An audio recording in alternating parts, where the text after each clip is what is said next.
Bismillahirrahmanirrahim. Ramo-ramo si kumanjati katik endah pulang batu tua. Kita cari to ganti baganti kini laki buat giliran ambo.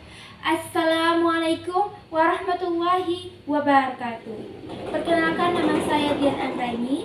Saya akan menceritakan sebuah cerita yang sangat terkenal dari kampung saya, Sumatera Barat, yaitu asal mula Danau Maninjau. Pada zaman dahulu kala, di sebuah kampung, hiduplah yatim piatu 10 bersaudara yang sangat miskin. Mereka terdiri dari 9 orang laki-laki dan 1 orang perempuan. Kakak pertama mereka bernama Kukuban dan adik perempuan mereka bernama Sani. Tidak jauh dari tempat tinggal mereka, hiduplah saudagar nan kaya raya, yaitu Datuk Limbatang. Datuk Limbatang memiliki 1 orang putra yang bernama Giran. Hingga suatu hari, ketika panen telah usai, para warga pun ingin mengadakan acara silat untuk memperkuat persaudaraan di antara mereka. Seluruh pemuda di kampung tersebut pun mengikuti acara tersebut. Hingga suatu ketika, Giran dan Kukuban pun berhadapan. Kukuban pun bersemangat menyerang Giran, hingga menyebabkan Giran kewalahan. Dan Giran pun membela dirinya. Ya! Aduh, kakiku sakit. Aduh, kakiku sakit. Sepertinya kakiku patah. Maafkan aku, udah. Aku tidak sengaja, udah. Kukuban pun pulang dipapah oleh salah seorang warga kampung. Para warga yang melihat Kukuban terluka parah mengerti bahwa Giran hanya melakukan pembelaan diri dan tidak sengaja melukai kaki Kukuban. Hingga keesokan harinya, Giran pun menemui Sani untuk menanyakan keadaan Kukuban. Sani, bagaimana keadaan udamu? Ya, beginilah udah. Ia harus berjalan menggunakan tongkat. Maafkan aku, Sani. Aku tidak bermaksud untuk melukai kakinya. Iya, udah. Semua warga kampung pun tahu kalau engkau tidak sengaja melakukannya. Sani, begini. Kita telah lama menjalin hubungan. Dan aku takut kita menimbulkan fitnah. Bagaimana kalau kita menikah? Menikah? Baiklah, udah. Baiklah, Sani. Aku akan membawa ayahanda untuk menemui udamu. Dan tanpa seorang pun yang tahu, Giran dan Sani ternyata telah berhubungan sejak lama. Datuk Limbatang yang mendengar hal itu pun sangat gembira dan sangat setuju atas keputusan Giran untuk menikahi Sani. Keesokan harinya, Datuk Limbatang pun pergi ke rumah Kukuban. Dan sesampainya di rumahnya, "Selamat datang, Datuk." "Kukuban, bagaimana keadaan kakimu?" "Ya, beginilah, Datuk. Aku harus berjalan menggunakan tongkat, Datuk. Semoga kakimu lekas sembuh dan bisa berjalan seperti biasanya, Kukuban." "Terima kasih, Datuk." "Kukuban, maksud aku datang ke sini tidak hanya untuk melihat keadaanmu, tetapi mewakili anakku Giran."